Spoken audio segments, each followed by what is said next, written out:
ನಮಸ್ಕಾರ ಸ್ನೇಹಿತರೆ, ಕಲ್ಯಾಣಿ ಹಿಡನ್ ವೈಬ್ಸ್ಗೆ ಸ್ವಾಗತ. ನಾನು ನಿಮ್ಮ ಮೋಹನ್ ದಾಸ್ ಮಾಡುವ ನಮಸ್ಕಾರಗಳು.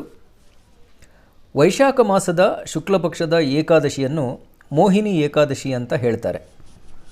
ಮೇ 19ನೇ ತಾರೀಕು ಭಾನುವಾರ ಈ ಏಕಾದಶಿ ಬಂದಿದೆ. ಒಮ್ಮೆ ಶ್ರೀರಾಮನು ವಸಿಷ್ಠ ಮಹಾರಾಜರಲ್ಲಿ ಕೇಳ್ತಾನೆ, ಸೀತೆ ಇಲ್ಲದೆ ನಾನು ಚಿಂತೆಯಲ್ಲಿದ್ದೇನೆ, ನಾನೇನು ಮಾಡಬೇಕು ಅಂತ.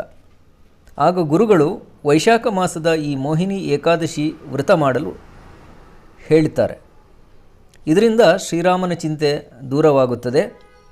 ಈ ವ್ರತವನ್ನು ಆಚರಿಸಿ ಸೀತಾಮಾತೆಯು ಕೂಡ ಶ್ರೀರಾಮನಿಗೆ ದೊರೆತಿದ್ದು. ಭಾನುವಾರ ಹಸ್ತ ನಕ್ಷತ್ರದಲ್ಲಿ ಬರುವ ಈ ಮೋಹಿನಿ ಏಕಾದಶಿ ದಿನ ಸಿದ್ಧಿಯೋಗ, ಅಮೃತ ಸಿದ್ಧಿಯೋಗ ಇರುವ ಈ ದಿನ ಏಕಾದಶಿ ವ್ರತವನ್ನು ಆಚರಿಸಿ ಮನಸ್ಸನ್ನು ಯಾವಾಗಲೂ ಸಂತೋಷದಲ್ಲಿಟ್ಟುಕೊಳ್ಳಬಹುದು. ಸಮಸ್ತ ಪಾಪ ನಿವಾರಣೆಯಾಗುವಂತಹ ಈ ದಿನ ಸಕಲ ಸೌಭಾಗ್ಯಗಳು ಕೂಡ ಸಿಗುತ್ತವೆ. ಈ ವ್ರತಾನುಷ್ಠಾನದಿಂದ ಧನದೇವತೆಯು ತೃಪ್ತನಾಗಿ ಧನವನ್ನು ಅನುಗ್ರಹಿಸುತ್ತಾನೆ.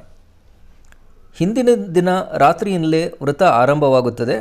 ದಶಮಿಯ ರಾತ್ರಿ ಊಟ ಮಾಡಬಾರದು. ಏಕಾದಶಿ ದಿನ ಸಂಪೂರ್ಣ ಉಪವಾಸ, ಸಾಧ್ಯವಾಗದವರು ಹಾಲು ಹಣ್ಣು ಸೇವಿಸಬಹುದು. ಮತ್ತು ಮಾತ್ರೆ ಔಷಧಿ ತಗೊಳ್ಳೋರು ಅಲ್ಪಾಹಾರ ಮಿತಾಹಾರ ಸೇವಿಸಿ ಅನ್ನ ಹಾಗೂ ಹೆವಿ ಆಹಾರ ತ್ಯಜಿಸಬೇಕು. ಅಂದರೆ ಅಗತ್ಯಕ್ಕೆ ಮಾತ್ರ ಸ್ವಲ್ಪ ತಿಂದು ಔಷಧಿ ತಗೊಳ್ಬೋದು. 8 ವರ್ಷದಿಂದ 80 ವರ್ಷದವರೆಗೆ ಈ ಏಕಾದಶಿ ವ್ರತ ಯಾರು ಬೇಕಾದರೂ ಆಚರಿಸ್ಬೋದು. ಇದಕ್ಕೊಂದು ಚಿಕ್ಕ ಕಥಾನಕ ಇದೆ. ಸರಸ್ವತಿ ನದಿ ತೀರದಲ್ಲಿ ಭದ್ರಾವತಿ ನಗರದಲ್ಲಿ ದ್ಯುತಿಮಾನ ಎಂಬ ಅರಸನಿದ್ದ. ಅವನ 4 ಮಕ್ಕಳಲ್ಲಿ ದುಷ್ಟಬುದ್ಧಿ ಅಂತ ಒಬ್ಬ ಮಗನಿದ್ದ. ಹೆಸರಿಗೆ ತಕ್ಕಂತೆ ಎಲ್ಲ ಕೆಟ್ಟ ಬುದ್ಧಿಗಳು ಅವನಲ್ಲಿ ತುಂಬಿತ್ತು. ಅರಸನಿಗೆ ಚಿಂತೆಯಾಗಿ ಕೌಂಡಿನ್ಯ ಮಹರ್ಷಿಗಳಲ್ಲಿ ಪ್ರಶ್ನೆ ಇಟ್ಟಾಗ ಮೋಹಿನಿ ಏಕಾದಶಿ ಆಚರಿಸಲು ಸಲಹೆ ನೀಡಿದರು.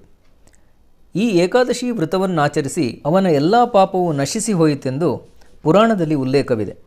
ಹಾಗಾಗಿ ನಿಮ್ಮ ಚಿಂತೆ ಏನೇ ಇರಲಿ, ಈ ವ್ರತವನ್ನು ಆಚರಿಸಿ ಚಿಂತೆಯಿಂದ ಮುಕ್ತರಾಗಿ ವಿಷ್ಣು ಸಹಸ್ರನಾಮ ಪಾರಾಯಣ ಮಾಡಿ, ಜಪ ಮಾಡಿ, ರಾಮನಿಗೆ, ಕೃಷ್ಣನಿಗೆ ಮತ್ತು ವಿಷ್ಣುವಿಗೆ ತುಳಸಿ ಅರ್ಚನೆ ಮಾಡಿ, ಭಜನೆ ಮಾಡಿ, ವಿಷ್ಣು ಅಷ್ಟೋತ್ತರ, ಶ್ರೀರಾಮೋಷ್ಟೋತ್ತರ, ಆದಿತ್ಯ ಹೃದಯವನ್ನು ಪಠಿಸಿ, ಸೂರ್ಯನಾರಾಯಣನನ್ನು ಒಲಿಸಿಕೊಳ್ಳಿ ಹಾಗೂ ಭಗವದ್ಗೀತೆಯನ್ನು ಕೂಡ ಪಠಿಸಿ.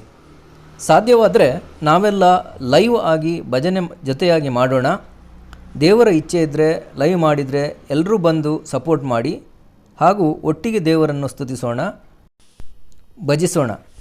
ಮರುದಿನ ದ್ವಾದಶಿ ಪಾರಾಯಣೆ, ಸಂಜೆ ಪ್ರದೋಷ ಪೂಜೆ ಮಾಡಿ, ಆ ದಿನ ವ್ಯಾಸ ಜಯಂತಿ ಕೂಡ, ನಂತರದ ದಿನ ನರಸಿಂಹ ಜಯಂತಿ. ಒಟ್ಟಾರೆ ಪರ್ವಕಾಲ, ಪುಣ್ಯಕರವಾದ ದಿನಗಳು ಇವೆಲ್ಲ ಸಿಕ್ಕಿದ್ದು ನಮ್ಮ ಭಾಗ್ಯವೆಂದು ಆಚರಿಸಿ ಧನ್ಯರಾಗೋಣ. ಪುಣ್ಯ ಗಳಿಸಿ ಉದ್ಧಾರ ಆಗೋಣ. ಧನ್ಯವಾದಗಳು. ನಮಸ್ಕಾರ.